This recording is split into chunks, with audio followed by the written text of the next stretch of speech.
마침 burn it up 아름다운 이 밤에 몸을 흔들어 party 모두 유유유가래 yeah that's my jam bump it up 소리 질러 party 믿음에 맞춰 유유유가래. Hi Gems, welcome to another episode of Wonderful Beauty.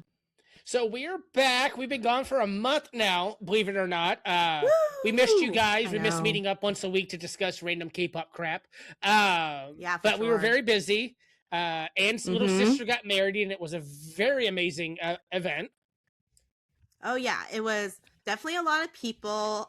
Their guest count for the reception was 300 people. Again, her now newly husband's family, a lot of people. I mean, TJ can say it for himself. He saw a ton of Vietnamese aunties and uncles there. Even at the church, they pretty much all showed up. It was insane. And the fact that most of them also showed up at the tea ceremony, which happened at the groom's parents' house. I mean, imagine all of them just shoving to like a living room. It was really hilarious because during the tea ceremony, what you do is, you give your respect to the elders, but because of the, the flow of the house and everything, right, they can't have the, they don't go up to the elders. So pretty much what my sister and her husband did, they just sat there and the aunties and uncles just walked up to them like in a single file line. It was really hilarious. Yeah, but then because, it's so many people in the back can't hear what, the uncles and aunties may be saying, like, like well wishes, but your love extend for 100 years, like all the typical stuff. They had a microphone. Oh, wow. Yeah. So they're like talking to the microphone so the people in the back in the other room can hear you. So funny. It was like the karaoke microphone. So it had that Nice. It was so good. And then afterwards, that had the church ceremony at the Vietnamese Catholic Church here in Arlington, which is like the big, massive one. If you're in Arlington, beautiful ceremony. Definitely cried many times the moment I saw my dad walking down my baby sister. I do want to say the father lied to us so hard. He was like, it's mostly going to be in English. And I'm like, okay, cool. I'm the only Catholic in our friend group. So it started getting really awkward because like all of our friends started turning towards me, trying to figure out what was going on. And I'm like, I don't speak Vietnamese. I don't know what's going on. And then I was confirmed in a Hispanic Catholic church. And so things are done slightly differently. So at one point, like our friend Ashley looks over at me. He's like, you see those two girls in the front? Follow them. Just all the 50s girls in the front are Catholic. They know what they're doing. And Carrie's maid of honor, girl, you need a Purple Heart or something. She was on top of everything during that. I know. She was like looking everywhere, fixing the train, bustling it. Oh my God. She just constantly doing it, making sure the flowers are good, all that other stuff. I think the highlight of it though, well, other than, obviously seeing my sister exchange vows, it was a beautiful ceremony, was that so they actually had the booklets or the pamphlets of like the whole ceremony in order and everything. Try to follow along. Obviously, we don't speak Vietnamese, so we got lost in the sauce in there. But my kiddo actually tapped me on the shoulder, and they were like, "Hey, if you look at the screen to like the left corner of us where we were sitting, they're like, there's subtitles for the service." I was like, "Oh, great! We can follow along, so we can actually understand what's going on to be respectful." So we're looking at the subtitles. We're agreeing on some of the verses, all sort of stuff. We're like, yep. The subtitles died halfway through. And Kill's like, well, now I'm not going to understand nothing. It's funny because whoever was in charge of media, bless their heart, because at one point I looked up and the slides are just changing constantly because they're trying to figure out where they were, what was going on. I was like, oh no. I know. It was so good. Yeah, but the beautiful ceremony reception was a party. I'd never seen my brother-in-law dance like that ever until that night. And oh man. Oh yeah. He let loose. The moment they said, hey, everything on your wedding timeline is done, like, cutting the cake, first dances, all that stuff. The moment it was down, he took like 2 shots. It was like, let's go. Yeah. I will say the greatest part for me was the entire from the youngest child all the way to the oldest Vietnamese auntie breaking out into Backstreet Boys. We all sang I Want It That Way. It was great. I Want It That Way. Yeah, I know, right? And it's funny when, they hit that you are, like the 3 octave thing, the you are one. It's funny because I felt like one side of the room started, the other side of the room did the second one, and someone else did the third one on our side. It was so funny. But yeah, congrats to my sister. She's finally married, now a wife. Long time coming, but finally happened. And then as you can see, this pink dress here is the LEI for the tea ceremony. It was what I had to wear. So memories. Yeah, excuse the extra mess in Anne's room. She ended up having to her office became the storage room during everything. Yeah, pretty much. Family had to come and visit, so we pretty much just stored a lot of stuff here. So it's a little bit of a mess, but eventually I'm gonna go through, purge everything once I find the time and stuff. But also seeing my extended family here was really great too. I haven't seen them since our 20th year anniversary, so it was nice to catch up and everything. And I mean, they love TJ. They even, I remember the moment you said when we were at the at my husband's Pokemon event. Oh, which by the way, my Kevin also did a Pokemon event, you guys. Like, can you imagine? Like, you did a whole day of wedding stuff as a brother-in-law, and now you're suddenly doing Pokemon events. But anyway, we were there. Fun fact, Anne and I both went, because of course she took the family, and then I always go to support Kevin. Both of us didn't buy a single Pokemon-related thing. We both walked out with Sanrio stuff. Yeah, we did. Look at this. Look at this.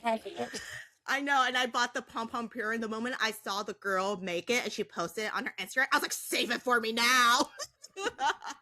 But yeah, so, I mean, TJ is also very beloved with my family. Even my cousin was telling her sons to be like, hey, did you say hi to Uncle TJ? And I think that moment, you know, I was like, oh, I'm gonna cry even more at a Pokemon event. Yeah, that's how I felt. I felt really touched because, you know, it's one thing to be like the immediate family because both your parents treat me very much like a son. They always have. Yes. Carrie treats me like an older brother, you know. I mean, I've known her since she was 9.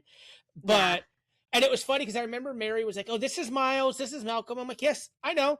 They're like, well, only one of them was at Anne's wedding. I'm like, yes, I also met them in your aunt's house 2 years ago in Oakland. And she was like, you remember that? I was like, yes, that was the best trip I've ever taken, of course. What's wrong with you? But yeah, she told her sons, like, oh, you know, say hi to TJ, you know, Anne's best friend. I'm sure y'all remember him. Actually, you know what? Just call him Uncle TJ because he's family. And I was just like, oh. But then I was like, God, I'm old. Yeah, but also to this day, that's all my family would talk about. At least that extent of the family is saying how well beloved you are with my grandmother, my late grandmother. So I mean, I'm sure that's like a lasting memory to them and touches them. So yeah, obviously you're a family. So, but yeah, that's pretty much what happened in the past weekend. Other than that, we've just been busy, lots of behind the scenes sort of thing. So for today's episode, we decided to do a little mukbang and at the same time go through all the K-pop news we have missed. And oh my God, it was so much. It was the day so we much. went on hiatus, everything happened. The big news happened. I went, it would be on the day we decided to go on hiatus. It would be on that day. But yes, yeah. Like Anne said, we're going to do a little bit of mukbang. So unless you live under a rock, you know that there is a massive collaboration going on right now. So we are doing the K-pop Demon Hunters McDonald's meals.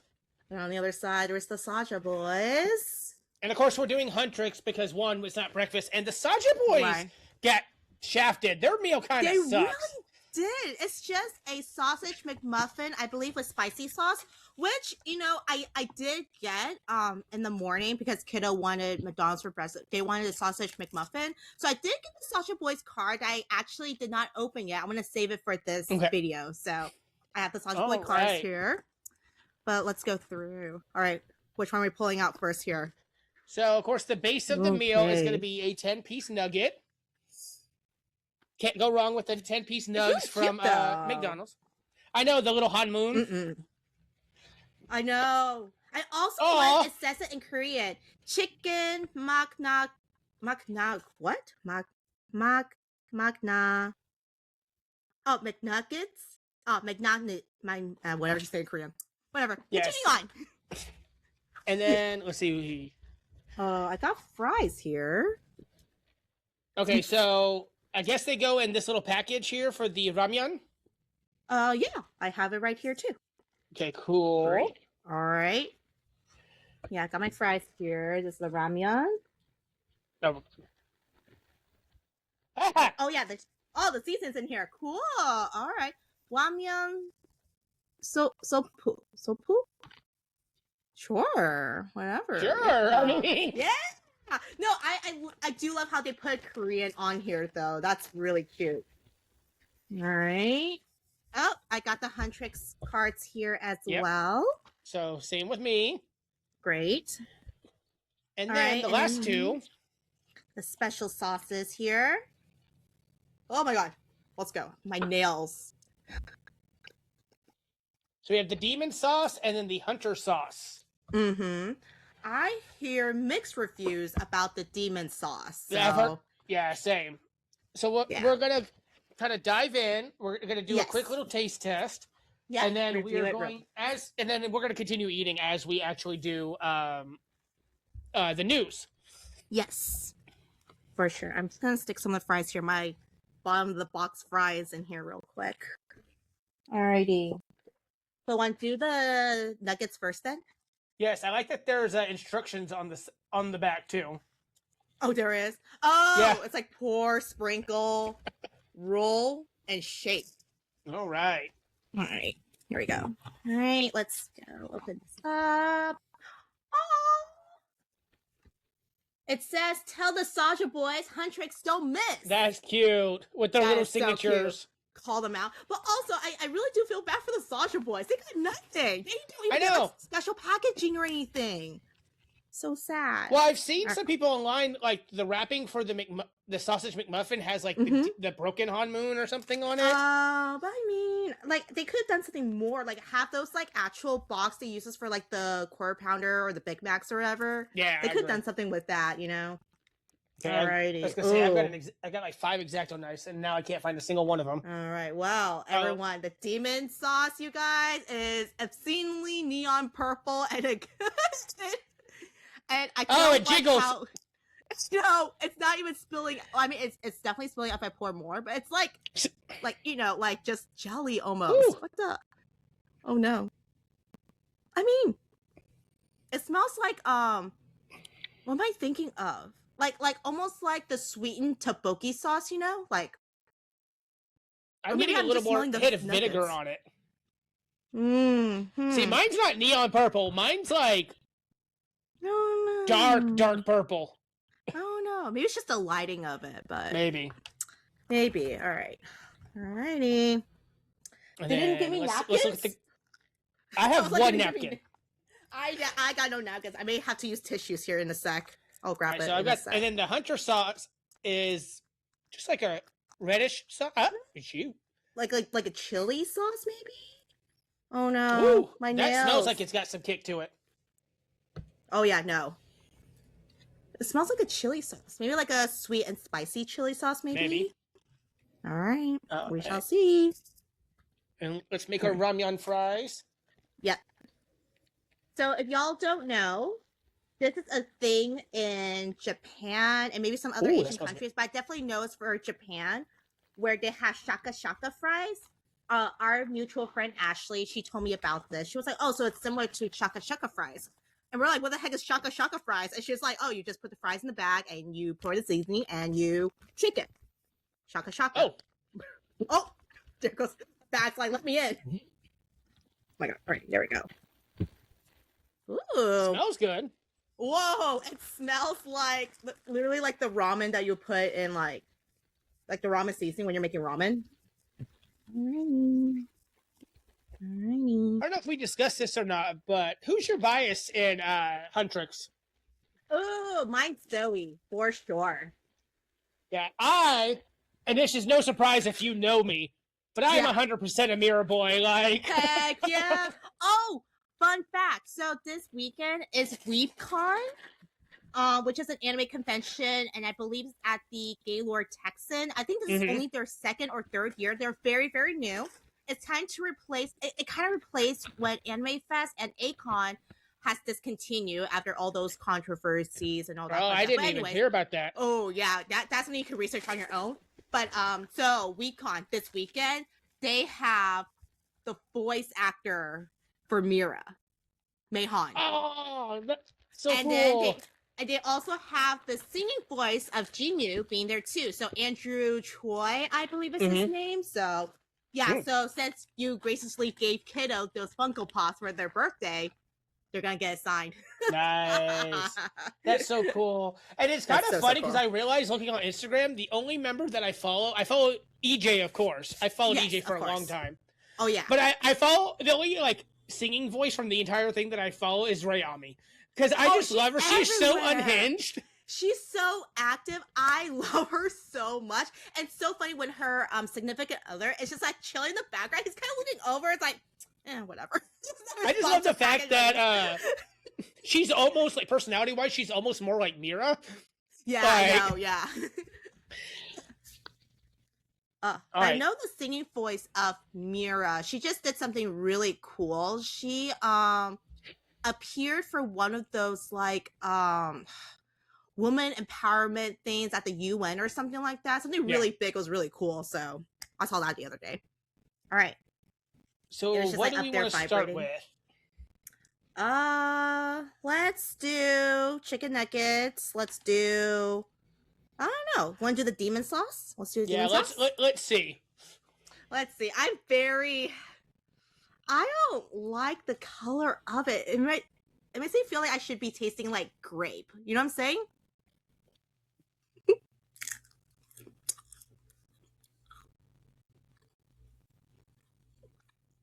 I don't. It's very subtle. I thought it would be stronger. Oh, now I got the kick of the vinegar. You know what? It disperse. What does it remind me of? It tastes almost like a honey mustard and Dijon mixed together. Yeah. More vinegar kick, though. I feel like maybe they put some sort of, like, rice vinegar, maybe, too. Maybe. That would make sense. Not me reading the ingredients, but here I am. It's not terrible. Oh. It's not terrible. I just want to know where this vinegar is coming from. You know what I'm saying? Like, the lemon juice? It did say distilled vinegar, like the 4th ingredient on here. But, it's not bad. I mean, it looks worse than it tastes. Yeah. Which is very questionable. It looks like that stuff from the Power Rangers movie, the Ivan Ooze stuff, the slime that they used to play with. Yeah, it's a goo. This is what everyone would imagine. I didn't even notice the fries. Did you notice the Hanmoon in the fries? No, did I get one? Whoa, that's so cool. Yeah, it's got the little symbol and it's got the golden Hanmoon. See, even the fries got their own packaging. The hash browns didn't. Man, they messed up. All right. It's time for the, what's it, Hunter sauce. Hey, tippy tippy. Okay.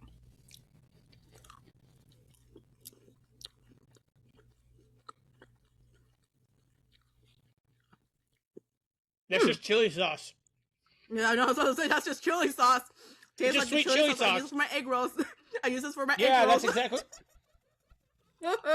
That's all it is. You know what?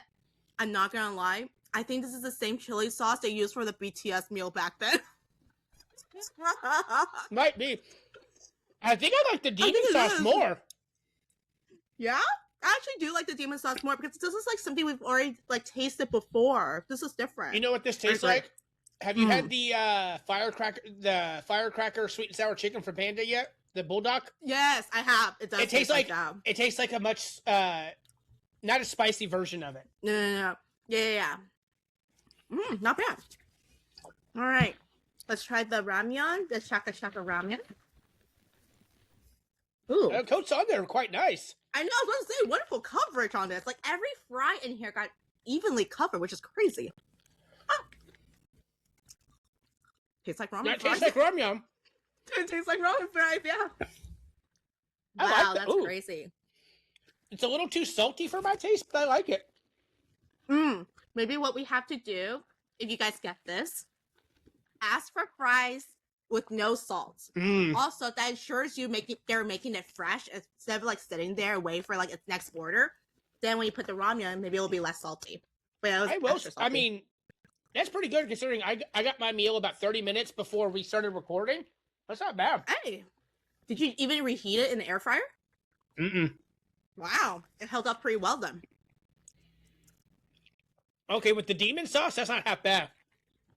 I know, right? I was about to say, I'm actually really surprised about it. All right, so it's time. Time for our pools? Yeah, let's do our polls. Let's see if Anne's cursed. It goes all the way to Huntrix. Right? Give me Zoe. Give me Zoe. Oh no, my nails. I'm weak. I have scissors here. I'm weak. Try not to cut the cards. It's like me with Pokemon cards. I'm like, All right. Where's Kevin when you need him? I know, right? I know the first one is Derpy. There's a Derpy in every pack, is what I've heard. Okay. Because the code, what did my server say? The code, like, you could put it in, and there's like some sort of special surprise at the end of the month or something like that. I forgot what it was. Yeah, it says a surprise is coming your way. It's a VIP card. Yeah. Okay, yeah, so. Oh, that's cute. Derpy. All right, it's face down, so I don't know what it is. All right, ready? 1, 2, 3. What? We want everyone but the leader of the group. So, Anne's curse is still active, guys. You're like, you can have a hiatus, it'll still come back.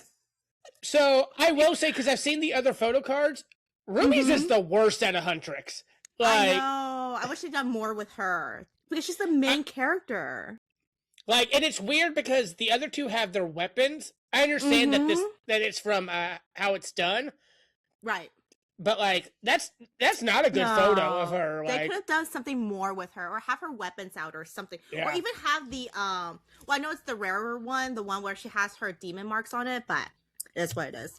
All right, let me open up the Saja Boys. While she does that, I'm going to go back to eating. I know, right? I'm hoping for Abby or Mystery, because Kevin Wu. Which, by the way, has anyone seen the Kevin Wu going down the drive-through for it too? And he was like, "Oh yeah, I'm Mystery." So funny. Wu is booked and blessed because he's now at Dead by Daylight. Like, I know, literally. You know what? And I love that for him because we'll do a history when we go back to the second gen groups and everything. You guys, UKIS underdogs, total underdogs throughout their whole history in the when they're in the K-pop scene. It's so sad. I honestly don't think they even got a win. Maybe they did, but it's not that big of a deal because by that time they like died out. right. So sad. Yeah. All right, here we go. Let's see. Hey! I got Abby! Woo! Dang. All I can think about is Wonho now. That's what I was going to say. I like this detail. You know what? It's actually on Rumi too. If you look at Rumi's ear, she has McDonald's earrings. Oh, she does. That's So cool. does Abby. You can kind of tell Abby has I it see right it, there too. Yeah. Well, I think the love problem that with detail. I think the problem with Rumi is not only is it a weird pose, but it has the bubbles that's supposed to be from the soda pop. Yeah. Whereas obviously with Abby and Saja Boys, the soda pop makes more sense because you know, soda pop. All right, so that's McDonald's. my This is guys. pretty good. Yeah. You know what? They did it. This is actually, dare I say, better than BTS. But although the BTS toys were better because they're like actually little figurines because you can display them and everything, and people love trinkets. But I think food-wise, the sauces are better because BTS only has the sweet chili sauce, and that was it. They didn't have like any special fries or anything like that. Whoever did the marketing for this, they did a great job. I'm not a big McDonald's fan. Like, if I order McDonald's, I'm tired. I just worked like 12 hours, and I know that what I'm eating is probably not food, but this is good. Right. No, this is really good. I'm really enjoying this ramen fries. I am great. The ramen fries are the best part of the meal. I know. I think like when we're talking about these K-pop news, all I'm gonna do is just eat this. I'm gonna have to refry the chicken nuggets. It did get a little cold, but that's totally fine. I'll just refry it for dinner later and dip it in the sauce. I'm just gonna have to move this out of the way. I don't know if I'll ever have fries without putting ramyun seasoning on them now. No, I think you're gonna have to imagine you open up all the Jin cups or the Shin cups when you make ramen. It's like, oh, no seasoning. I'm sure somebody probably sells the ramyun seasoning by itself. Oh, I'm sure. You know what? Next time I go to H Mart, I'll find one for you. I'm sure it probably comes in a shaker. Yeah, probably does. Yeah. All right, so if you guys have the opportunity, definitely go and try this. Yeah, for sure. It's really good, and it's only $11. That's not bad. It's not bad, especially in the economy we are in right now. I am very sad that the Soulja Boys got a little gypped with their special meal. It's just literally a spicy sauce on it, which did look good. But one of our mutual friends, Denise, she got to try it. She says it's a little too spicy, so she's figure like for kids, if they want to try it, and everything, it probably won't be up their alley. But again, it's just a regular sausage egg McMuffin with a spicy sauce. There's nothing special like extra goodies or anything like that. Right. Mm-hmm. All right. Before we just spend 30 minutes eating fries. Let's go to the next portion. Mm-hmm. A lot has happened, guys, in the K-pop community. So we've got it broken down. We're going to do comebacks, which, why did everybody have a comeback when the same 2 weeks? Like, I'm so far behind on comebacks right now. Dude, I'm so broke on these comebacks. It's hard to keep up. My God. So we have comebacks, birthdays, concerts, and then we have, like, other news that doesn't fall into those 3 categories. Mm-hmm. Right. But just as big. I promise you guys, just as big. So to start off, All Hours returns with their mini album, No Doubt. Their title track, Dead Man Walking, returns to their dark rock sound. Nice. Absolutely love this album. It's great. I've mentioned it a couple times. I don't know if I said it on camera or if it was just with Anne. But like their last 2 comebacks were good, but they weren't what I fell into All Hours with. Right. Because my first All Hours song was Shock. I mean, technically, so was yours. Your first All Hours song was also Shock. Yeah. And so, like, I remember when we did that episode, because I was in charge of the rock episode. It's like, this is so my alley, because I'm not the bubblegum pop and all that stuff. Dead Man Walking comes out strong. There were some weird styling choices, especially with Zayden. They gave him a buzz cut and then they bleached it, and it was kind of weird. That's weird. Yeah. I will say that on, I don't know. I'm somebody who is a minute. Please tell me what his name is. I feel really bad. He actually is styled for the first time where he looks like he's part of the group, because like when we watched Shock, he almost looked like he was like an extra member of Astro versus actually being in the group. Yeah, I remember mentioning that too. I was like, he's too cute to be in this. Yeah, it's a really good album. I haven't gotten a hold of it yet. I went to K-Pop Bestie in between the wedding and the reception, and they unfortunately told me they haven't gotten it in yet. So I'm hoping to get it in, because I only have one All Hours album so far. I haven't had time or money to be able to keep up with them. Right, for sure. All right, next, one of the biggest comebacks by far would be BTS. They came back with their full album Ariane on March 20th. Lots of mixed reviews, which is kind of surprising, but also I just feel that in general the fans have a certain expectation of BTS, especially since they create their own certain sound and concept and everything from the earlier albums before they went more mainstream with like full like English songs and everything, which obviously is more mainstream, radio friendly, that sort of thing. And people were complaining a lot about lots of English being used, pronunciation of English not that great, producers on the line, all sort of things. But you guys have to understand, this is what BTS has accomplished by far, which is breaking to this American market and like making K-pop like coexist or a thing. I do understand their concept of like Ariane being like a nod to their Korean culture, which it definitely was, especially for the track number 29, which is their historical bell, which is like the whole 2 minutes and 39 seconds, I believe. I forgot how long it was actually, where the bell will ring for that long, which is, so, I mean, there's lots of significance to the Korean history and everything if y'all do the research for it. But I mean, other than that, I think this is just like them coming back to show we are strong in the Korean culture, but we want to also market this towards the American market, because that's literally where we last stood before we went to military service. And I mean, the boys are still on there producing these songs. They just included some American producers, which again, because they've gotten so big in the American market. So, I mean, mixed reviews. I can understand the concept and the vision they're going through. If you guys watch any of those interviews, if not, totally fine. I only like 3 of the songs. Disclaimer. So I think what a lot of people may, especially because I've learned that there are a lot of new ARMY that have like joined since their solo careers. Yes. Is that BTS really kind of more took off in the American market before their own domestic soil. Yes, for sure.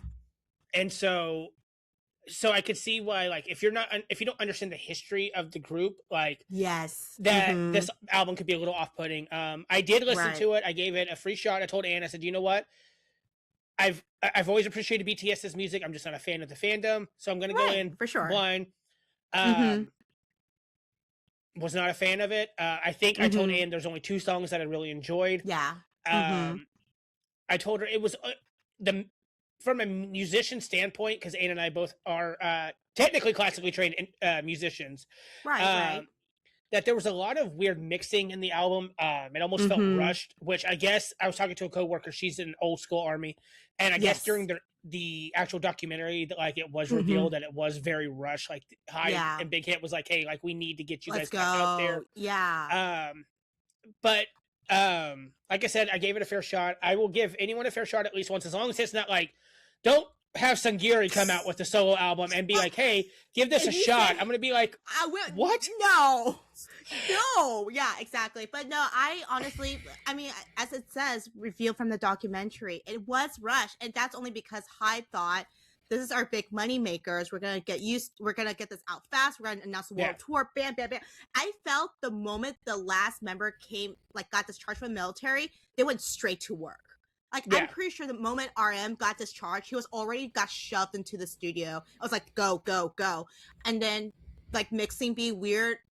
You got, like, 10 different producers on this album. Like, what can you do, you know? Yeah. So, I mean, BTS came back, which is great. World Tour is also coming up. So, I mean, at this point, I hope y'all enjoy the album and understand the significance of the Korean history behind each song. So, that's all I'll say. Yeah. So we get angry, TJ, for a moment. Did you guys know that SF9 had a comeback? Because I sure as hell did not. No. So SF9 celebrates their 10th anniversary on March 25th with a ballad album about love. If it wasn't for Hope, I would have never known. Honestly, I didn't see anything on Twitter. I didn't see anything on Instagram. What really irritates me about this is the fact that they are the same company as P1 Harmony. Yes. And I have to this day, I'm still getting advertisements for their Unique album. Yes, it's still going on too. I think they only came back 2 weeks for them. I could be wrong. Something I forgot like when that, I went to that. Yeah. So it kind of irritates me because it's like FNC had a single budget, that this was their entire budget for promotions, and they're like, okay, well, we're going to give it all to Kehoe and his boys. While forgetting that without SF9, P1 Harmony wouldn't exist. That's true. That's right. They were the blueprint of it for FNC. Yeah. So I haven't listened to the full album. I'm going to get off my tangent because it really does irritate me as a fantasy. I haven't had time to listen to the full album. I've just been so busy, again, traveling for Carrie's wedding and immediately going back to work because my job loves to do that to me. For sure. Just threw right into it. It's a great album. I even told Anne that I think she will love this album because it gives me very 2 a.m. vibes. It's all about ballads. It's all about their love for their fantasies. It is still a little weird because we are still, well, of course, we won't get Lil Woon back. One, he's enlisted, and two, he has left the group. Right, exactly. Taeyang is also not on the album because he isn't with the group right now, and then we don't have Juho as well. But Daewon is back, so it's very nice. It's a very nice album. The little bit that I've listened to, it's not what you would expect from SF9 because SF9 is usually like, yeah, let's pump up the energy, let's do this, but it's all ballads. What I've heard so far, I do love it. But screw you, FNC. Like your first ever real group that didn't start out as a band. Celebrated 10 years, by the way. 10 years. Yep. 10 years. Yeah. I know. I'm upset for you. I'm not even a fantasy. I'm like a baby fantasy, you know? But that's just so sad because, again, I didn't know until you brought it up. And I'm just like, where? Who? And I didn't know until Hope brought it up. Yes, exactly. So I was just like, it's just so sad. But I mean, Hope is the #1 fantasy, you guys. She's on board. Oh, yeah. She's on board. Which, if you were able to get any free albums from us at the SF9 concerts, you can go thank Hope. She sent us probably between the two of us, like 50 pounds of albums to hand out to everybody. I know. I even brought home my. Oh yeah, because it got delivered during I was at work. I was like, "Hey, babe, I have a package. Careful, it's heavy. There might be albums in there." He picks it. I was like, "The frick is in here?" Picked it up. He was like, "How many albums are in here?" So funny. All right. So Taemin releases a new digital single called "Long Way Home" on March 26th. He also performed the song on Jennifer Hudson's show on April 1st. Taemin is also the first ever K-pop solo artist to be honored with their own exhibit at the Grammy Museum, and the installation runs from April 1st to May 25th. So congrats, Taemin! Yes! I'm so happy for Taemin because I know he was struggling so much, especially during enlistment with his mental health. For and sure, seeing him come out and then reunite with SHINee.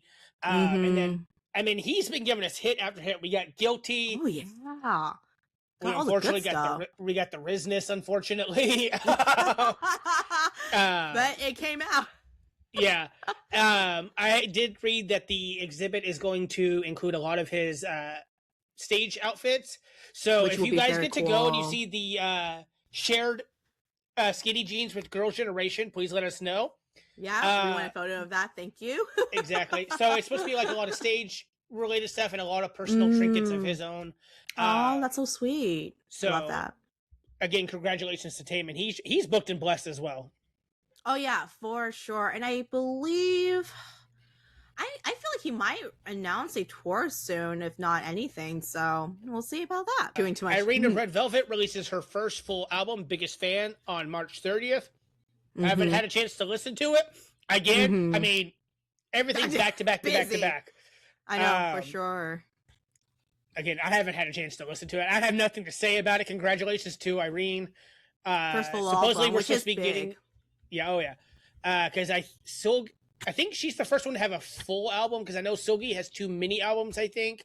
And I think Wendy has minis. Yeah. But she's the leader of the group, so it makes sense that she gets to be the first.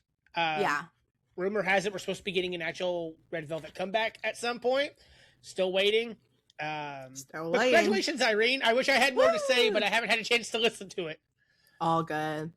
All right, next one. Zelo of B.A.P releases his single Cola Comigo on March 31st. And oh my god, you guys, it's so good. And also, how dare Zelo be rizzing us up on TikTok? Have you seen his TikToks? I haven't seen the TikTok. I've seen a couple of reels of like him with the 2 guys that are in the video dancing to the song. No, TikTok's a different. You need to hop on TikTok and see what he be doing. I'm like, because obviously I'm a baby since like the very beginning, so I'm used to like actual like Machne 5 Zelo and everything, like the cute. Well, yeah, he was a kind of a cutie, but like you know, like he leans into it, like being babied and all our stuff, right? Now he's like ripped and everything. I'm just like, that's not right. You're still a baby. What do you mean? The song is fantastic. I literally had it on repeat for about 2 days. And the fact that and there's no Korean in it. First off, I have to say, because I'm a new baby, I hate that fandom name, but here we are. But you expect, when you're into a group, you expect something from each individual member. So Zelo is the rapper and he is the dancer. Yes. This song is 100% vocal, and it's like it threw me off when I first listened to it, and it's all in English and Spanish. There's no Korean whatsoever. It's too short. It is way too short. I think it's like 2 minutes 30 seconds or something like that. It was something really short. Yeah, I remember that, but but I mean, he did great though. Honestly, it's so hard to not even just learning the song in English, but also in Spanish. That's a whole different thing. So I mean, props to him. And especially because this is his first thing since he got discharged from the military. I mean, we've been getting Zelo content left and right, but it's mostly like him dancing in the studio. He was on a talk show talking about how he goes to clubs and stuff like that. But hopefully this will lead to an album. I know that him and Yongguk are working on something, but Yongguk's also helping like all the members do something right now. So which is great. It's very leaders vibe. Yes. Kino, Pentagon releases his 3rd EP, Lost and Found, on April 1st. Very good. It's completely different than his last album. His last album had that title track, Naughty Boy, which was very much a rave hit. This is very much similar. at first I had to check my phone a couple of times to make sure I was still listening to him because I thought for a while I was listening to GD because he sounds very similar to GD when he's really vocal, because in like Naughty Boy it's more like spoken word with some vocals in it. But it's a really good album. The promos for it were absolutely funny. I'm a universe, but I'm not really into their like deep into their history and their lore. Yeah, and the lore, yeah. Kino gives me the vibes of like a mafia boss who might have multiple personalities going on. So yeah, for sure. if you give it a listen, I highly recommend it. It's a very good album, and I just kind of discovered his solo stuff just off the bat a couple months ago, and he's really talented. Yeah, the previous stuff that he has is also very good. He's done several collabs as well with other K-pop artists that are also really good. It's more like almost leaning towards like R&B hip hop type feel too. So it's really good. Somin of Card also releases her first solo album, Unveil, just today, April 2nd. Yes, I did give this a listen because I was like, oh, you know what, we're doing an episode today. Let me listen on the way to the bus. Yeah, it's okay. It's just okay. Yeah, that's what I felt too, but I felt kind of bad because I love Somin. I felt like they could have done more with her or something. I agree. I love the song, and it might be the first song. I'm not 100% sure because again, this was 8 a.m. Love Me Like a Fan. I really enjoyed that song. Okay. Backseat was pretty good too. Yeah, you could definitely, I will say, BM stank is all over this album, and that's not a bad thing. Oh my god, BM is like, what can I sneak in here? And I think it was both good and slightly detrimental to her because it did, some of the songs did feel more BM-y versus something that you would expect from Somin. I did like, I don't know the title of the track, but she has a Latin track on there, and it gave me such like early Card vibes because they were doing the tropical house, the Moombata, and all that.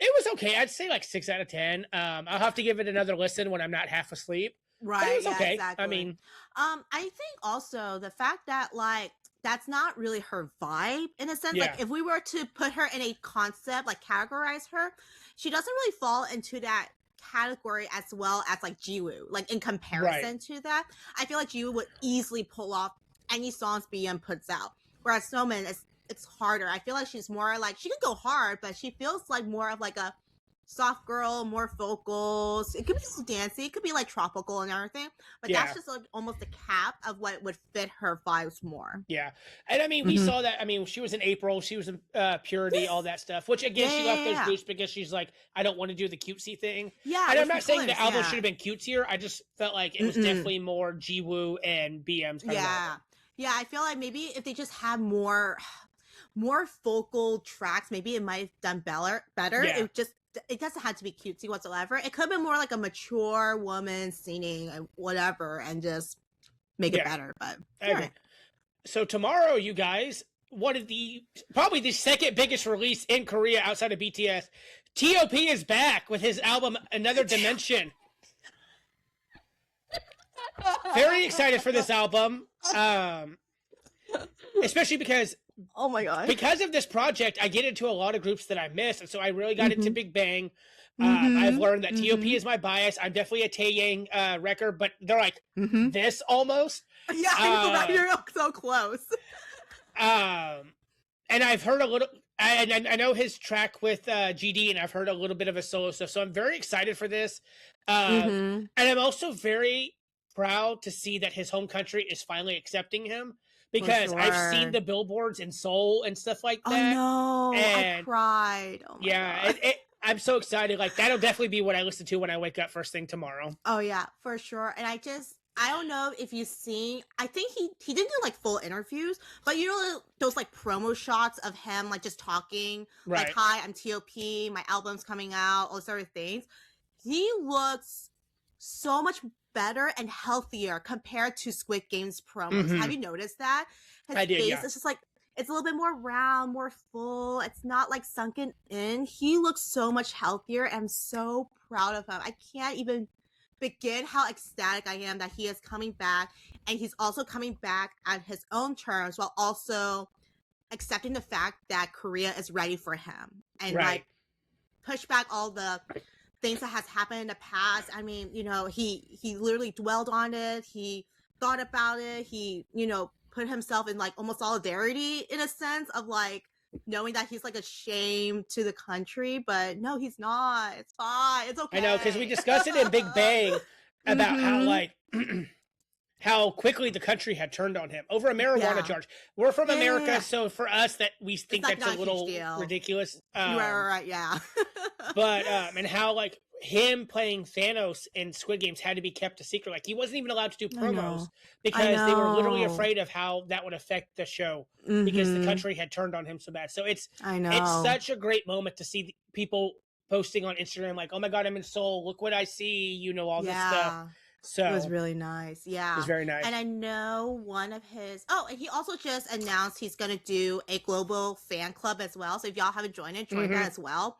But one of the unofficial, you know, the ones that's actually fan run fan clubs, I believe they're doing something for his album where they're doing like this mass buyout type thing, you know, to get him on the charts and all sorts of things. And there's some sort of tiers happening. I will figure that out, but I think they're based in Korea, so I don't know how that's going to work out. So, hey, I've got a caddy. If you need to send something over to the warehouse, let me know. I'm going to have to do more research on it because most of it was in Korean, I believe. So I was just like, I just saved it for another day. I'll just get back to that later on. Yeah, so Aiden and I are both T.O.P. biases, so we're both very excited to see him come back in just a couple hours, actually, at the time of recording. Yeah, I know. I'm going to start blasting. The moment it drops, I'm blasting it. Okay, my husband can tell me to stop, but he will not stop man VIP heart, all right? Oh, sorry. Yeah, yes, that is all the comebacks. Actually, there have been a lot more comebacks, but those are the ones that we just focused on because we kind of just chose the ones that were like our biases, our groups, and stuff like that.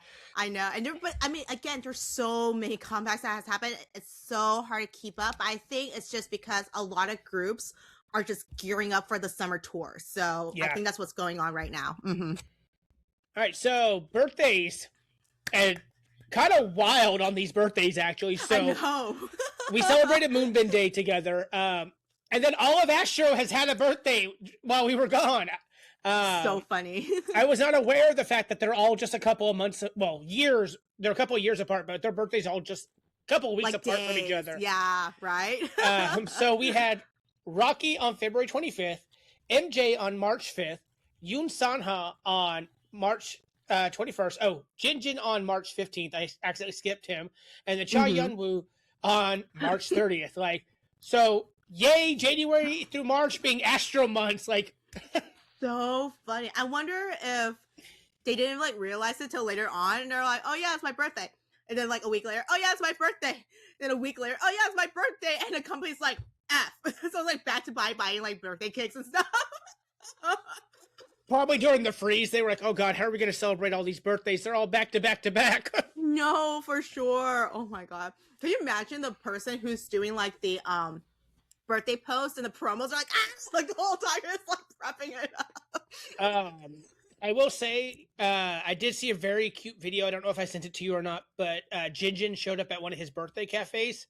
No, you did not. And they had huge photos of all JinJin with all the different members and different poses. Oh. And he almost broke out into tears when he saw a picture of him and Ben together. And he signed that one, but like he's literally holding his Americano, and he's just like looking at the photo, and I'm like, why you gotta do this to us? Oh, my heart.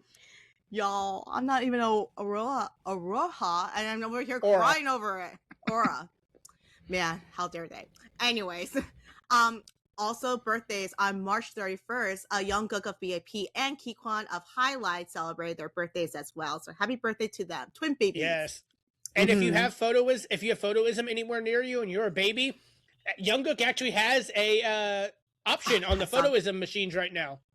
Yeah, I saw that right now. And I believe Songhwa's of ATEEZ, his birthday is today I think. Yes. I think it is today because I remember Photoism posting that as well. And one of my 18 friends, she's the one that works at Disneyland. I think they had some sort of event, like a mini like birthday event for Sohwa over at Disneyland because she made those buttons for like Sohwa's character and everything. And she made it to the style of like what you would get at Disney, which is like my first visit, it's my birthday, that sort of thing. But it puts like but she left the space so she could put like it's Seofa's birthday. It was really, really that's cute. So I'm sure everybody has noticed, but it is concert season. Dear God, is it concert season? Oh my God, I know there's so many bad, but we're gonna go through like the bigger highlight ones, the ones that we deemed not more important, it's just like what interests us a little bit more. Right. So to start off, KCON LA announces the lineup for the 3-day festival, including P1 Harmony, Alpha One Drive, TXT, NCT 127, and others. I'm very happy that we went the year that we went, because looking at the lineup, there was nobody that really caught my interest. Yeah, at least not yet, because sometimes they do announce a little bit more. But as of right now, we're just like, okay. I will say KCON is on their game this year, because last year there were issues with getting like information and all that, announcing lineups. Yeah. They did say that there's going to be a special hour of just performances from certain artists. So when we went, we had the pre-show, and it was Alexa performing, and then Diamond performed. Yes. And that was it. And then P1 Harmony came out doing Fire by BTS. Yes, the cover. So, again, last year was great. Like, we watched it together on Amazon Prime. Yeah, on the live stream. Yeah, that was really fun, though. So tickets are actually currently on sale. The festival will actually take place August 14th through the 16th, I'm sorry, 14th through the 16th. We will not be attending because, one, that is BTS weekend. And BTS weekend, you guys. Not only is it BTS weekend, but there's also A and TJ are doing another event that weekend. But we figured that we definitely had to announce this because our first video was literally KCON review, and we had such a great time the one day that we got to go. I know, super fun.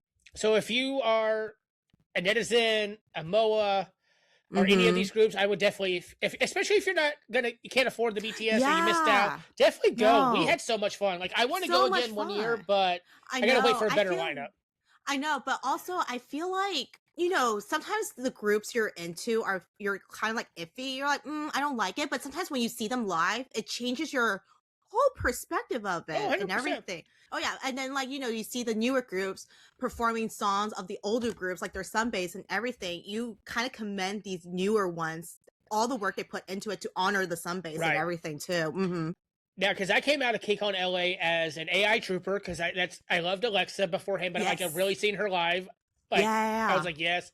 And I was not a big Taemin fan until I saw him live, and he puts on such a good show. I know, yeah. And then just that energy. One of the things that Anne kept talking about during our KCON review is literally P1 Harmony's version of Fire, because she said, that's not an easy song to do, and they killed it. It's not. I know. And it's so funny because it's a running joke. If you're in the army, way back then, you might remember this show they did where they're just kind of screaming, or not screaming, but you were roasting their CEO or whatever. And one of it was you told us we're going to be a hip hop group, but instead you're making us dance to harder and harder songs each comeback. Fire is hard. It's just so much movement, so much going on. You have to sing on top of that. I mean, props to P1 Harmony, honestly, for that. And any of the covers they did that we saw later on YouTube, most of them did amazing. So Kepler doing Stray Kids is backdoor. I don't even like Kepler, but that was good. I know, that was really good, and I'm so glad they changed the key that fits all the girls, and not that little wonky thing. You're just that's a little weird, but no, they did amazing on that. But try going to KCON, you guys, if you guys have the funds to and everything, or if if you're a fan of any of these groups, just and stay for the whole thing. Don't just stay for that one group. You're not gonna be disappointed. It's constantly fun, back to back to back. So, and KCON, if you want to send two early YouTubers, we'll happily take a pass one of these years. I know, right? For sure. We'll do media, man. We can do media. Absolutely. I mean, you guys literally jump started our little hobbies, so I know, right? So this is the biggest one for Iconics. iKON just announced their iKON Fourever World Tour beginning May 16th in Seoul, Korea. Announcement also includes Asian countries, European countries, South American, and North American stops. So I am excited for this, but I swear, iKON, if you give me the wrong date, I will come after you. Oh my gosh. I hate when groups announce world tours and they're like, coming soon. I'm just like, no, type A needs to know now. And then Type A gets the day, and it's on a Tuesday, and she's like, damn it. Damn it. Eric, we're talking about you, Eric. Eric, we got beef. Let me tell you. I ain't afraid to call you out, all right? I ain't afraid to call you out. Lisa from Blackpink will make history for being the first K-pop artist to have a mini residency in Las Vegas at the Coliseum at Caesar Palace in November 2026 with limited dates, the 13th, 14th, 27th, and 28th. The concert will be called Viva LaLisa. Tickets go on sale April 23rd and on the 22nd for fan pre-sales. So Las Vegas residency is where all the big names go. Like we've got Celine Dion, Britney Spears, Mariah Carey, I think had one. Kelly Clarkson had one. So this is Didn't big, Lady big Gaga deal. have one too or something? I think so, yeah. Yeah. And I think and Cher did it for a long time. Yeah, Cher. That's the most iconic one. Yes, I know. So this is having Lisa, you don't just get a residency, like you have to earn it. Oh yeah, for sure. And by what she performed at Coachella last year, Lisa she was a huge hit at Coachella. So right. Speaking of. Oh yeah, speaking of Coachella, since it's April, it's Coachella season. Taemin is set to perform April 11th and 18th, making history as the first ever male K-pop soloist to take the stage. And also, Big Bang is set to reunite as three and take the stage April 12th and 19th. We will also hold a live stream for all four performances, so check our Instagram for details on that. Yes, come join us. We're going to chit-chat for an hour beforehand and then just all fan out as we watch, join Teammates and VIPs for this big moment. And also, Big Bang, if you use this to announce your world tour and the dates fall on this one weekend we're about to talk about, we're going to fight. Let's go. I swear. No, I need it to where it's going to be like, I believe it's in Hyphen that pulled this last year when they announced their world tour, which is they had their performance and everything, and then they had at the end, they had the black screen and they had the red color words or whatever, and it said world tour coming, or it has like the dates, or it said like go to a website and there's more info about the world tour, something like that. I just remember seeing it, and all the fans in there freaked out so hard. That's like the move, Big Bang. I just want to let you know, marketing wise, you should definitely do that. G-Dragon, I'm looking at you. I did. You don't want to end up on the list like with Eric Nam. That's all I'm saying. G-Dragon, I swear you're on this list. It's not going to be good for you. So speaking of the weekend we keep mentioning, Mamamoo announced his 10th anniversary concert today. They announced it today at the time of recording. It will start June 19th in Seoul. Cities include Seoul, Macau, Chicago, Fort Worth, and others. So the Fort Worth stop is 3 days after BTS. Who thought that this is okay? Okay, I need to speak whoever is running this promos real fast, all right? Oh my god. Unless they think that, maybe some fans will like stay after, they want to keep the good vibes going. And so they're like, you know what, maybe armies will like some Mamamoo. Well, so I don't know if you remember when we went and saw them, first off, we got very short notice. We got like a month's notice. We did. And they were performing the exact same day that TXT was here in San Antonio. Yeah, that's right. Yeah. Because I had tickets to TXT because me and Roseanne had gone to see Monster X. We're like, oh my god, we need to see another show. Yes, I'm not a MOA. I like one song, but I was like, you know what? This will be fun. We'll go and see this. For fun. And then literally it was like the next day, Mamamoo, Fort Worth. And we're like, bruh, like what? Bye, TXT. Sorry. Yeah, and that's unfortunately how it went. Yeah. I will be there. Anne has to figure out if she's going to be able to pull it. In spirit, I will be there for sure.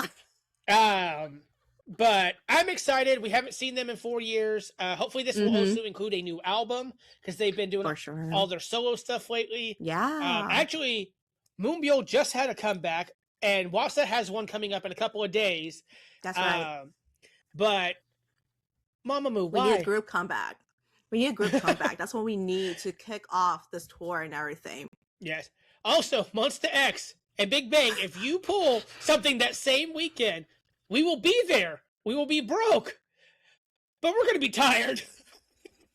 We're going to fight, okay? I'm going to sneak my way through the backstairs. And Anne is now banned from all future K-pop concerts. I'm going to be, I forgot which group it was for. The girl that climbed up through like the air fence Was it for BTS or was it for? Oh God, which group it was? I forgot which one it was, but there was this girl that she climbed through the fence and everything, and she was like, she somehow had like the map of the fence, ventilation or whatever type thing, and she managed to land into their dressing room or see their dressing room. I forgot what it was, but that was crazy. I noticed that Anne dropped her story and didn't talk about what she would do if she was that person. I wouldn't. I would be smarter than that. All right, that girl effed up because I think she actually landed somewhere backstage, and that's where security was. So I think that's what happened. Damn. I forgot how it ended, but just like with comebacks, that is not even close to the number of concerts that have been announced. But those are ones that are kind of like meaningful for us. Yeah. Literally, we got the Mamamoo announcement just a couple hours ago. Like, that's how I know. recent that literally was. Me freaking out. Yeah, I just freaked out. I was like, why is it 3 days after BTS? How dare? I will be there. I'm going to be happy. I'm going to be up there with the Moo-Moos. Heck yeah. With the radish spawn. Yes. With the moo ball. Anne has said if she can find it in the mesh, she will let me borrow it. It's somewhere in this general direction over here. I don't know where, but over here. Which, if Anne is not able to join me, I will actually be dragging my mother along to this concert. So, her first concert was Wonho, and her second concert is going to be Mamamoo. Like, we don't start at the bottom. We start at top tier when it comes to introducing parents to K-pop. But what's really funny is that she got a whole show with Wonho. This one, she's just going to have, like, a show for the ears, not for the visual. I don't know, girl. Do you remember them outfits they came out in at the beginning with the really thigh-high boots and the corsets? Like, but it's more covered. I mean, Wonho did not cover much. I mean, he was covered, but he was not that well covered. I'm just gonna say now, if they do their solos, and if Wasa does Goodbye, I'm done. Oh my God, I would cry if I missed that. I would just bawl. Okay, I'm gonna somehow burst in. So what I'm hearing is Anne's not going to have a voice after BTS. She's going to go up to Kevin and be like, "You're working. Deuces." I'm going to break. If it's Diggy's Arena, I'm going to break into Diggy's Arena. Don't worry. I'm buddies with Diggy's Arena. No worries at all. No suspicions. All right. So that's all the concerts by far. I'm sure there's going to be more announced. And once we do future episodes, we're going to make all those announcements as well, too. But for other news, this is other news that doesn't really fit in those previous categories, but I mean, just as important. I think the biggest one, though, is Heesun of ENHYPEN leaving the group to pursue a solo career. Fans spread multiple petitions on the idol's personal social medias and lives, sparking online conversation about proper fan etiquette. Now, I have my very own opinion about this, and I'm not even like a huge fan of ENHYPEN in the sense of like, I know their music, I love their music, but I'm not in their fandom. So this is kind of like the outside perspective of it. I think that's BS that he is leaving the group for a solo career. Right. And I'm sure everyone has that same thought, especially since because ENHYPEN's technically under hype, TXT is also under hype. Yeonjun, he has his own solo albums, you know, obviously. Same with like, you know, 17, BTS, all these things. Why are you leaving a group for a solo career? And guys, don't quote me on this. This is just only a conspiracy, all right? So legally, it's not right or anything like that. It's just a conspiracy theory. I think it's a cover-up. Something big is happening behind the scene in the Korean Korean government or market or even under hype. I don't know what's going on politically over there, but it's a cover-up. And he just happens to be the scapegoat of it. That's my opinion. And we've seen this before. So like the affair with, I think it was the president's wife or something like that. Yes, and GD all of a sudden got arrested for drug charges out of nowhere. Yes, exactly. Like, don't tell me that's a little weird. You know what I'm saying? And then, like... I mean, think back to Red Velvet. Red Velvet suddenly debuted when Chris Wu sues SM. And then the whole incident with the NCT member, who we will not give a name, all of a sudden their 10th anniversary comeback got shifted around the exact time that was happening. Like, this is a common trend in K-pop and Korea. So I will say I understand why their fandom is upset. Oh, yeah, sure. It was not dealt with in the best way. It was not. Especially to as someone from a Mon Baby, and this is something that I tell people who have never heard of Monsta X, like Monsta X's fans and Mon Babies are considered to be some of the nicest fans in the entire like community. We're accepting to everybody. We love everybody. Right. And we went through our own similar thing with Wonho. Yes. But to see people on Twitter, to see people on like their social medias being like, oh, this is exactly what happened in 2019. Y'all should come and support us, do this. It's like, first off, don't bring that whole thing up because Monsta X has not had the privilege that like iKON has had where they're still allowed to post things with BI and stuff like that. Right, exactly. Monsta X has been seen at the same events as Wonho, but there's been no like social media or anything. Right. And again, we don't know the contracts and how that works. Yes. But I think that was a very tactless thing to do, to be like, oh, you guys have been through this, you should know. And then the harassment of S-Coops on his live, that was I remember not that. okay. That's not cool, you guys. That's not cool at all. But yeah, I mean, it's just, I mean, it's sad all around. Those who are Monbabies, even like Hiatus when J Park left, or just any groups that has member leaving for solo careers or differences, not having to do with any scandal or controversy. It's all very sad. We've all experienced it and seen it and everything. There's no need to go to those people and be like, hey, pity us too. It's like, no, we do pity you. We feel bad. But don't weaponize our trauma. Leaves. Yeah, but and also every situation is different, obviously, right? With J Park left because of a MySpace comment, because he's being dumb, you know, all these sort of things. And you kind of have to like accept the fact that there's no true reason why Heesun has left. Because all they said is that Heesun's left, right? And hyphen, he's gonna start a solo career. And that's it. That's finalized. That's all Hype has said. If they don't want to release the reason why, you just gotta have to trust the company and Heesun and the group that they're totally okay with it. Now, if something comes up in the future, like, oh, it's a cover up for whatever, or oh, because of a scandal, then then you can accept that as your true reason why. But for now, all you can do is just respect the decision the company and Heesun supposedly has made. Supposedly. Well, you know what? No, conspiracy. Yeah, because I've seen a lot of conspiracies that he's been trying for a long time, but their contract does not allow them to do solo stuff. Which, and Hyphen has not rested in like 3 years. I know, those poor boys. Like, give them a break. It could be a marketing ploy. There have been video surfacing of Heesun clearly not enjoying himself. Again, we can only speculate. But the point we want to get across is like, it sucks. It's something that we risk when it comes to K-pop groups. But there's a way to share your grief and try to get support. And the way that a lot of the community went about it was not okay. That's right. Yeah, it's very sad. I mean, we do feel for all the Unhyped fans too. I mean, it just really sucks. A lot of people I've talked to in person too are just very brokenhearted about it, especially if they're like huge Heesun biases. Right. But all you can do is just trust the process at this point. You just gotta let it be. And that's coming from me because I literally got into Monsta X with Wonho as my bias wrecker. Yes. My first comeback was follow. Wonho's gone. And I remember messaging Anne. I was like, what the is happening? And you know, I think I remember telling you, I'm like, that's normal. Like, this has happened for many of the groups. So I'm used to it. Like, I've seen it all. So I'm just like, okay, move on. Sounds so bad, but I mean, that's how it is. All right. So Yoo Tae-yang finishes up his stint as Roger in the Korean version of Rent and has enlisted as an active duty soldier on the 1st of this month.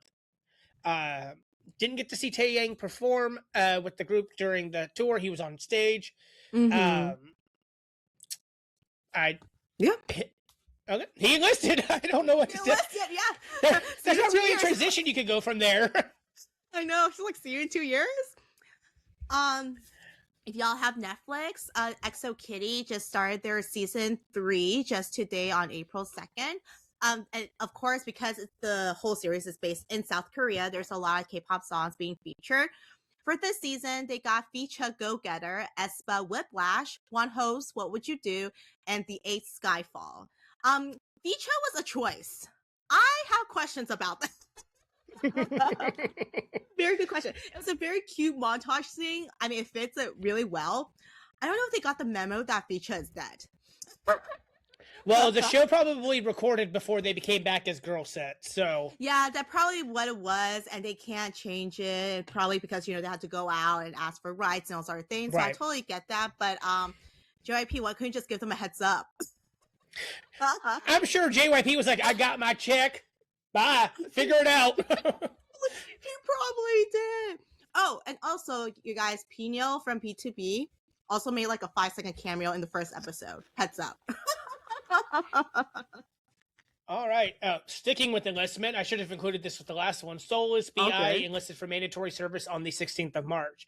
So now we've got Yu Taeyang enlisted. We've got BI enlisted. We've also got Lawoon. Hoshi went from hating the military to he is having the time of his life.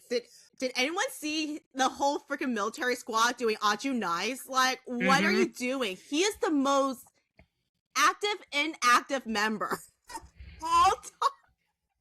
How much you want to bet Hoshi is going to end up being like an ambassador for the South Korean military after this? I know, right? And he was like, we got to do the tiger sign. Everyone's like freaking Horon hanging up in the military. And if you guys haven't seen his Taekwondo performance, like, it was amazing. But also really imagine good. going into the military and be like, oh my God, Hoshi's in my group. This is great. And then being like, hey guys, we're going to do all 17 related stuff for choreography. And 17 choreography is not easy, especially super. It's not. I know. And then like getting closer when they had to like do that tiny little mini. I was like, what? Also, Hoshi, please do not put bad flicks when every 17 member come back together, okay? Y'all are old. Don't do that. That was a cute moment though, where he like did the bat flip and he freaked out and he went to go hug one of the other people. I know, that was really adorable. Oh my God. All right. Samsung and Dive Studios have collaborated to promote the new Samsung Galaxy S26 with various idols, including Eric from The Boys in Los Angeles, Mark Twain of GOT7 in Santa Monica, and Shoni was actually here, Shoni from Monster X in Dallas, Texas, which I got to go. I'm going to keep this real brief. I won't go on a tangent because I might just rant again. If y'all follow me on Instagram, my BST Instagram, I actually made a video about this and everything, about the downside of this meet and greet type thing. I'm going to talk about the upside here, all right? I'm going to keep it happy here. He is handsome and he is tall. He is so tall. Oh my God. And his skin was like, if there's no boundaries and respect, I would totally like poke his cheeks because it's like almost that plumpness, like when you have like the skincare mochi cheeks. Yeah, like the mochi cheeks type thing. And he does look very slim. I'll give it that. It's just I think just the way the makeup and the skincare is sitting on his face looks like it's almost like a mochi type thing. So I was just like, but I can't. I shouldn't. But yeah, Shonu, very handsome, very sweet, very polite, very sweet. Yeah, check my Instagram while I rant about the other stuff. Yeah, let's just say I have heard that people had a better experience meeting Eric than they had meeting Shonu. Not with the idol. It had nothing to do with the leader of Monster X at all. No. The setup and how it was run, many issues about it. I'm kind of wanting for Dive Studios or Samsung to kind of release one of those like feedback things because I have a lot to say about it. And for those who have been at that event for the Shonu one, the ones that are like lined up like for number 300 or beyond that, I'm so sorry you didn't get to meet Shonu. That's really messed up. Again, many words about that. You can go through the TikTok and the Instagram where people are commenting about that. It's not just one person that experienced it, which would be me. No. It's many Monbebes that are dealing with this. So sorry about it, you guys. But man, Shonu. I am jealous. So I've mentioned this multiple times. Shonu is my ultimate bias. Yes, I know. The moment I had to go for TJ. She did, and love her to death. I had at least 6 people send me the post and say, "Hey, are you going?" So I had. They knew. So I had a Go Joiner, mutual Go Joiner that we have.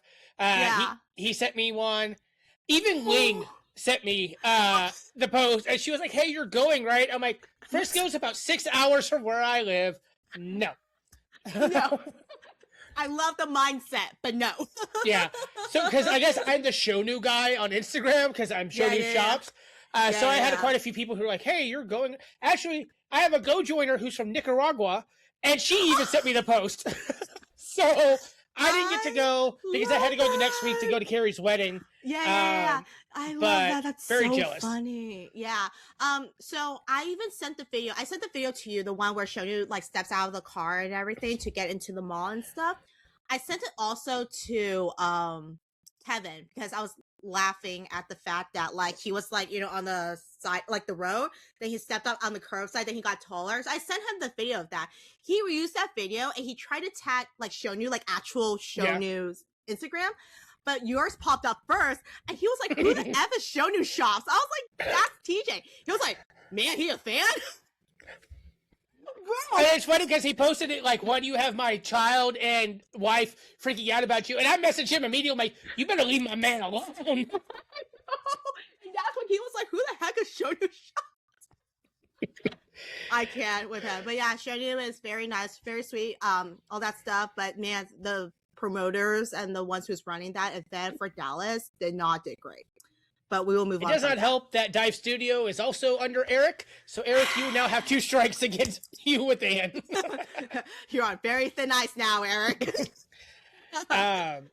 So, this was a huge thing in the community. Yes. K-Pop Demon Hunters won Oscar for Best Animated Feature, Best Original Song for Golden at the 98th Academy Awards. Can we put Golden to rest now? Can we listen to the other songs? That's all I'm going to ask. No, really. I know.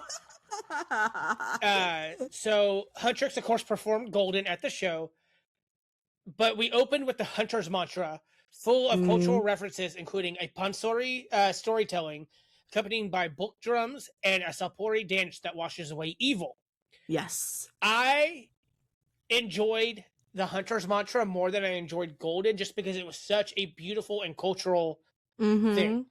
Yes, for sure. Now, there was one demon that was a little too zesty during the performance. I thought that too. I was like, is that wrong to say? She knows exactly who I'm talking about. But it was so beautiful. I actually read an interview with the vocalist who was the main focus of the Hunter's mantra and how she felt like her entire career, both in America and Korea, led up to this moment to be able to share her culture in such a cool. Amazing way. Yeah, for sure. The performance also included light sticks in the audience, a nod to what you would see at modern Korean performances, which is crazy. It was beautiful. I'm sick and tired of Golden. Let's do how it's done. This is what it sounds like. Takedown. Let's get Twice together with EJ and do Takedown. I'm just saying, seeing Twice do Takedown at that concert was amazing. But no, I think the light sticks was very cool. Obviously, tons of like influencers in the LA area who are all got invited by the Academy Awards or anything like that, or they pay their way in sort of thing. They got the light sticks, and everyone's like, "Damn, am I at a K-pop concert or what?" Right? Like, they like fully enjoyed it. I'm so glad they made it more immersive and kind of open eyes to like this crowd who don't know what K-pop concerts can be like into this as well, like a stepping stone of it, which I think is the point of K-pop Demon Hunters, to be honest, because people don't know much about Korean culture / K-pop outside of like maybe Gangnam Style, and whatever is shown today. But I think this is really cool. It was a beautiful performance. Shame on the Academy Awards for the way that they treated the cast. Oh my god, yeah. But I think not the CEO. What am I thinking of? Like the guy, like the top person on the Academy Awards or whatever that runs the whole show. He said it's a timing thing. I can believe it's a timing thing because there are some times where they do cut off a lot of people because they like over talk or something. I just think they just didn't realize there's more people that wanted to talk. But I think they did get to talk backstage with the media. They did. EJ pulled the composer and everyone over. I was like, hey, okay, that's what it is. I want them to say their. I call BS on the timing thing because I don't. Do you remember the Moonlight and La La Land scandal a couple years ago? No, I did not actually. No. So I must be during that time, Moonlight won the best picture. Moonlight is a LGBT love story between 2 men of color. Okay. The gentleman that was presenting the award did not like that, and so instead of saying Moonlight, he actually said La La Land, and so it was a huge scandal. Oh no! Yes. So it may have been a timing thing, but also this is not the first time the Academy Awards has done something not politically correct towards a minority. Right. So we'll never know. We weren't there. We weren't on the soundboard, but congratulations to EJ. I'm so glad that she's finally getting her laurels. I know. Gained all the recognition she deserves as them punching the air right now. And Rayami had the best reaction to the negative feedback that they got. I know. Simply just saying, love her. Suck it. Love her to death. I love her. She's just so unhinged in the best way. She's like, this is who I am. You're just going to have to deal with it because I make money. Right. I'm hoping that one of these days I'll end up getting to play Fortnite with her or something. Oh, that'll be so much fun. She's going to whoop me so good, though. All right, next one. Another big news that has happened literally the day that we announced our hiatus is that JY Park himself announced that he will be stepping down from as eternal director on the board, but remain as the CCO and focusing on managing and producing artists. So that doesn't mean he actually completely left his own company. Right. It's just like conflict of interest because he also got accepted to the Korean cultural something or another. Like he's like the lead director of it. So I can definitely understand why it's like an eternal conflict type thing. They don't want any like, shady stuff happening. So I mean, props to him for doing that. But he has been on the board for about roughly 15 or so years. So I'm sure that's not even an easy decision for him to do. But it's good to know that he will still be very hands-on with his artists. Oh yeah, if you guys think that Daddy JYP is gonna be gone, like no. He's gonna make sure that his artists are representing him properly and not making a fool of him. Oh no, for sure. And I mean, JYP has so much respect from all his artists, honestly. So have you asked Somin and Changbin if that's true? Gunpoint, but no, I think JYP doing this is very good. Also, Brian his horizons as well, and also it's just like. I think he is like one of those people that will stay in the industry for many, many years to come. Oh, yeah. I can't imagine a K-pop industry without him in it. So I'm glad he still has his name in the game. So I wonder if we're gonna start seeing JYP cameos in music videos again. I mean, he did appear in Girl Set's Tweak. Oh, he did? I haven't seen it yet. I'm not gonna lie. Yeah, okay, you should, because there's a scene, I think the girls were out on the, like, in front of the theaters on the street type thing, and they were just, like, vibing or dancing, or they were, like, pushing the boys because the boys were gross or whatever, and I think either it was a drive-by, or they passed the scene with, like, a standstill car. JYP's in the driver's seat. Nice. I know, Kevin noticed it first, and he paused, and he was like, JYP. Then he kept going.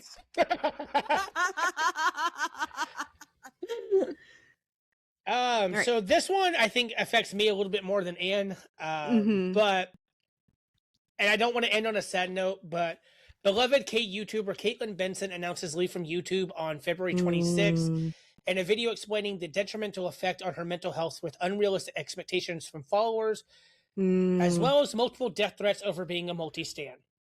I love Caitlin Benson. I discovered Caitlin Benson one day. I was having a really rough week at work, and I was doing Monster X stuff, and YouTube was like, hey, we're going to recommend this YouTuber who's going to be introduced to Monster X for the first time. Oh, yeah. And it took me back to when I went back and got to watch them for the first time, and watching her reaction, and watching her light up. And I was like, oh, my God. I literally left a comment. I was like, this made my day. Like, I've been having such a rough week at work.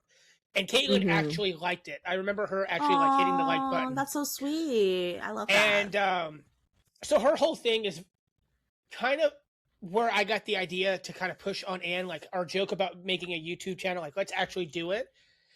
Because her main thing is doing comebacks, and she did a series called First Look or First Take, where she would dive into a group and watch like 5-6 videos of a group. And she did Red Velvet, Monster X. She did B.A.P, like a lot of the ones that we do. And she was even featured, I think it was on Good Morning America when Twice was touring the last time. They had a whole bunch of fans like on the screen, and Caitlin was one of them on there. Oh, I love that. That's so cute.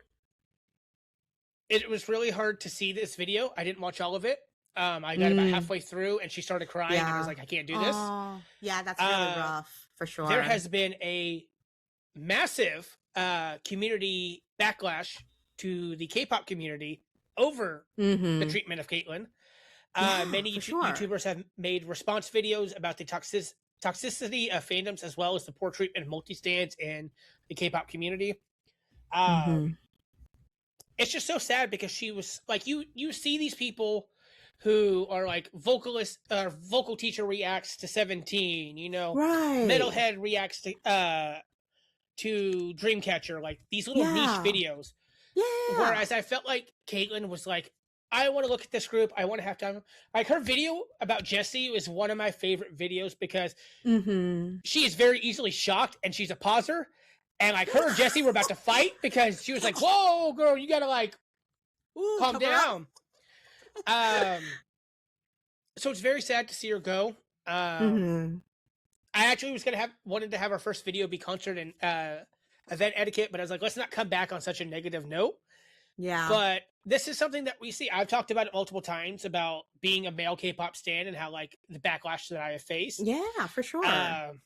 And being why are we still bullying multi-stands, guys? Like, I know.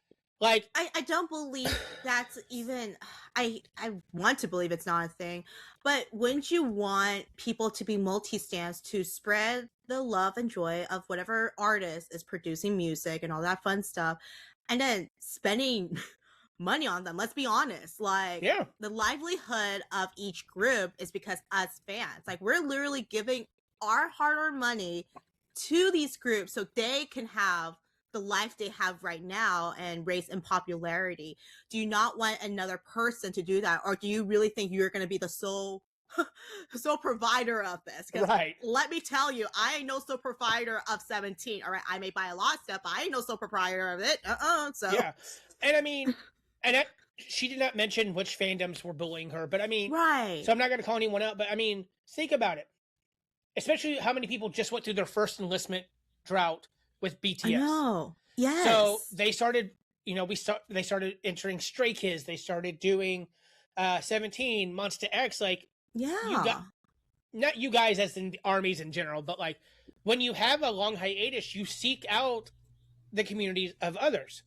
Yeah, for sure. I mean, I can definitely say that because like once, this is kind of a bad example because Super Junior did have a lot of members, but once Super Junior started enlisting, I had to go through like these new third gen groups. I'm just like, why am I still doing this? But because of third gen, I stayed even longer to where I am right now, and this is what all groups have gone with because like once BTS started listing, it's the same thing. Now 17 is starting to enlist. People are like broadening it. They may be getting to like P1 Harmony or All Hours or even Big Ocean. They're just like broadening their searches out there as well. You don't want to stick with one group forever. That's not really, I mean, it could be fun, but I mean, it's not fun because then you don't get to meet new people whatsoever. They're all different. Why limit yourself? Like, imagine and actually I did do this when Wonder Girls disbanded. I quit. You're done. Yeah, you're done. I quit. And Anne for so long was like, no, please come back. Like, yes, there's more groups. There's more. Yeah. And then I found Red Velvet. And then from there, Anne was like, stop being stupid. Go listen to this boy group. Yes. And I discovered Monster X. And like,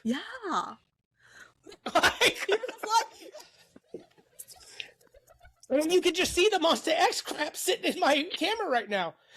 I say that as I'm pointing to DK back there. I know, right? But yeah, no, it has expanded so much. Imagine you listening to NSYNC forever and ever. Right. I have to say, like, and you never broaden your horizon over to like One Direction. You know what I'm saying? Like, you can't listen to, I mean, you could listen to Taylor Swift forever, but like Sabrina Carpenter, she's also, pushing forward what Taylor Swift has pretty much like set the road for, right? And Sabrina Carpenter has made it even better. So why are we stuck with one thing, especially when these are obviously like the sun base that paved the road for whatever, and all these new groups, the fourth and fifth gens, are just taking it even further. So yeah, and I mean, if your favorite is a favorite of has a favorite, why would you not want to venture off into that? For example, it was either the AAA Awards or it was the Mama Awards. When Monsta X walked by, you saw Bang Chan shoot up in his seat to bow to them, and then all the Stray Kids got up and all the other people got by because these are the ones that came before them. Like, and for it's sure. Like, and that's one of the most humbling things to see is to see your favorites get to meet their favorites. Like, do we not all remember, a celebrity from Han when Lisa showed up on Kingdom? Like, right? And I mean, I think the most iconic thing too was the Mama Awards when G-Dragon took the stage and then like Daesun and Taemin came up. Everyone was on their feet. Okay, all those idols, they're not idols anymore. They're literal kids looking up at their idols. Right. Probably push them to become idols. Like, why would you not want to be a multi-stan because of that? Because you have to respect them. And obviously these groups are friends with other members from different groups. Like, there's no way that, 17, I mean 17 is best friends with everyone. Monster X is best friends with everyone within the group, but they also have group friends outside of it. I mean, how do you think Jackson Wang knows everyone? Right. Like, and like to go back to 17, two of the cutest moments that I've seen as a new carrot is Woozy and Hoshi losing their shit when they started doing Fantastic Baby. I know. And then so sweet. DK literally asking G-Dragon for his phone number because they're best friends now. DK's a little touchy, man. Or even Sunkwon directing his members on how to properly dance to Nobody by Wonder Girls. Like, I know. My other favorite one is that Na PD did some sort of live stream with Wonwoo of 17. Right. And Na PD was pretty much, you're way too quiet. Like, you need to be less of an introvert. You need to go out and make friends. And literally, like, the next day, Wonwoo, like, texted him or told him, was like, I made a new friend. And then Na PD's like, oh my God, great. Who is it? He's like, Woods. He was like, Woods? Yeah, Woods. You know the guy who sings Drowning? And Na PD was like, what just happened? What do you mean? He goes, you said make a friend? I made a famous friend. And Na PD's like, that's not what I meant. Okay. But even think of all the great collaborations that we've got from people admiring other people. Like, I'm not a big King Daniel fan. Like, he's had some good hits, but like him and Jesse together, him and Simon Dominic and Jamie, like those songs are amazing. They're so good. Youngji, who always looked up for 17 when she was in high school, now she gets to collab with BSS. Like, that's such a win. It's such a win. Like, think about, I mean, if we're gonna use the big name, Jimin and Taemin Jimin and Taeyang just had a song come out. Like, yeah, that's right. They did that too. And then Stray Kids being able to invite Tableau and Tiger JK to be on their tracks as well. That's a huge win. Like, the moment they said Tiger JK on a Stray Kids album, I said, sold. Give me 10 of them. Let's go. Same with Ju Honey. He just had a song with Tiger JK. Yeah, same thing too. Oh my God. Seeing that really warms my heart, and knowing that they always will respect their sunbase and everything like that. But yeah, going back to the whole multi-stan thing, like, there's so much joy in just outside of your like circle, when you expand this, you get to discover more things, more interactions. It's just kind of like it like, parasocial relationships is a little bit weird, but you can't help but just feel happy for them, knowing that they're living a good life because this multi-stan type thing, so. Like, I mean, going back to me, I've been very outspoken about how I feel about the ARMY fandom. I'm not a BTS fan. They're okay. But was I happy that they finally got to have a comeback, that they got to enjoy new music from their people? Like, I mean, looking at my desk right now, like, it's multi-stan hell. Like, I've got Eric here. I've got DK here. Yoonho. Like, JinJin and MJ, like, just random people up in there. Like, why limit yourself? But to go back to the original topic, like, it's so sad to see such a beloved member of the K-pop community have to. It's always sad to see your favorites go.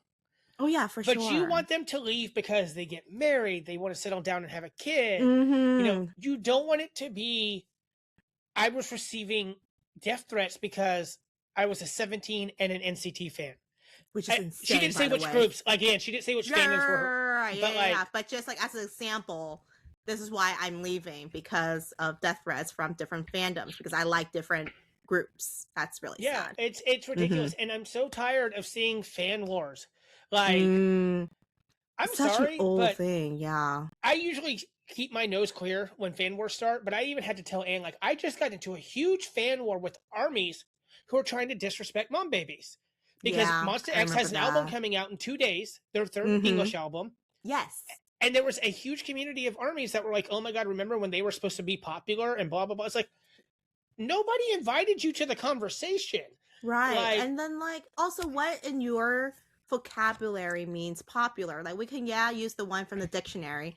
But in the end, it's whatever you as a person like, right? So it's I mean, I understand that BTS has done so much. I'll give them that. But BTS can't always be number one. There's other groups that are number one. And it's like a cycle, you know? BTS was definitely in the army during that time. Of course they're not number one because these other groups are taking over. So, like, why can't they all just rise to fame at the same time and make money? And, like, let people enjoy what they enjoy as long as it's not something hurting others or twisted. Like, if you enjoy BTS, go off, girl. If you like NCT, go off.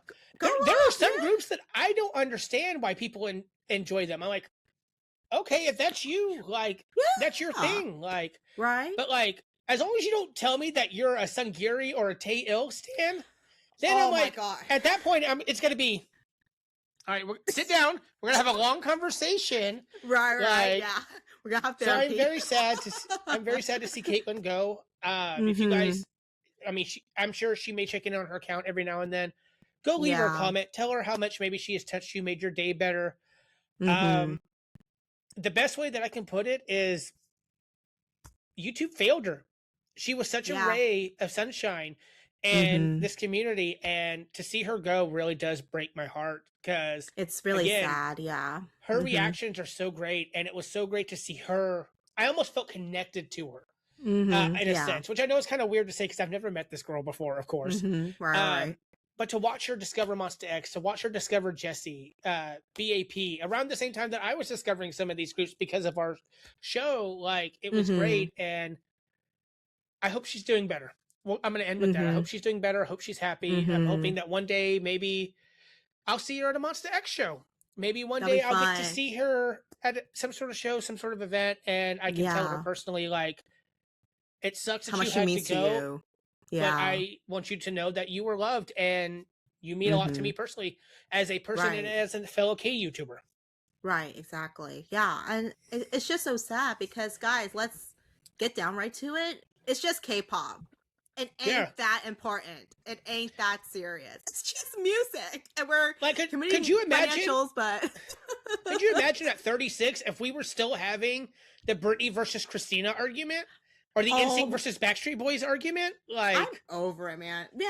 Let me tell you, I'm a huge NSYNC fan, but does that stop me from seeing Backstreet Boys at my sister's wedding? Heck nah. Oh, hell no. We had a blast. I was a Britney fan, but as I've gotten older, I've realized that Christina was more talented in my eyes. Like, hello, Burlesque. Did y'all not watch Burlesque? That movie was amazing. God. Don't get me started on that. And then I mentioned before, I don't like big band music, but that whole Ain't No Other Man Candyman album, that album was fantastic. It was so good. But anyways, I don't want to end on a sad note, so Anne and I have one more surprise. We're going to end with something different, so give us a moment to go grab it. Yes. All right. So to complete and make a circle, we couldn't have the Huntrix Meal without, of course, having the McFlurry, the Derpy Mc... What the hell? What's wrong with yours? Hold on. Why did they not give you the pre-packaging? Wait, is yours the mini size or the regular size? I got the regular size. Yeah, this is the regular size. I was afraid if I got the mini size, I couldn't get this. So I got regular. So I paid...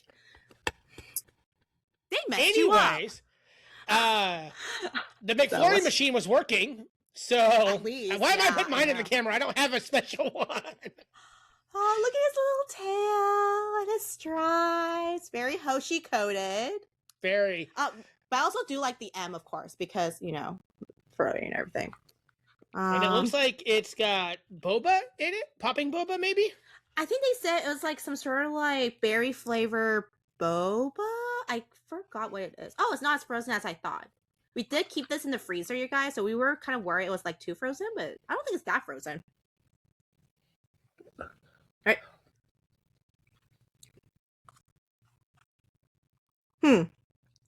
I think the frozen made the popping boba like not have that same texture, like effect. Yeah. That means good. It's actually very good. The berries aren't overpowering. Yeah, no. I love the syrup on it too. Whatever they kind of like marinate or soak the popping boba in, it's really good. I can't remember the last time I had a McFlurry. I mean, the machine is always down. That's this actually time pretty you're good. like, we gotta keep it up. You're like, we gotta keep it up for the kids. Did we both grab long Korean spoons? Yes, we did. You know you're in an Asian household when. All right, you guys. So thank you for joining us tonight. This is a special episode. It's not going to be like episode 9 of season 3. We were just like, let's talk to our fans. Let's, try the new Huntrix Meal, which was very good. Yeah. This is my new favorite thing. I know. This is my favorite thing. As you can see, we were snacking for most of it. Mine was almost gone, but honestly, it was still just as good when it's cold, which is crazy. Yeah. So funny. But yeah, I'm very surprised. I'm glad they did the shake for this because this is very a thing in the Asian country. So I'm very glad they brought this type of thing over and not just like pre-season it for you in a sense. So very interactive. I like it. That was very good. But thank you guys for joining us. We will go back to normal content starting on the next episode. But we will be continuing Third Generation starting to this next episode. We'll do that. And then Anne's going to have to jump back into Second Gen for a little bit because there are a lot of groups we didn't even touch. Right, exactly.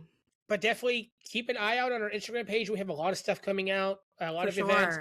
We missed you guys. It was weird not recording all the time and getting to talk about stuff. Sure. Yeah, it was just nice to kind of just catch up, honestly, because sometimes for these K-pop news, we do rush them really quickly, and sometimes we do want to discuss a little bit more in detail of them, but, timing-wise, we don't want to spend too much. We want to get to, like, the main reason of the episode, so those kind of nice to kind of slow it down a little bit, too. So this was really fun. This was a lot of fun, yeah. Yes. All right, we will see y'all in the next episode, you guys. Bye. All right, bye. 흥건해진 밤이 분위기를 봐 우리뿐인 party 걸리적거리는 윗도린 다리에 이 본능은 설레 나란 보는 설레 Let's get down with me 이거는 내꺼 맘대로만 봐 with it 난 흥이 좋지 실수들이 오늘 밤에서 평생이 오지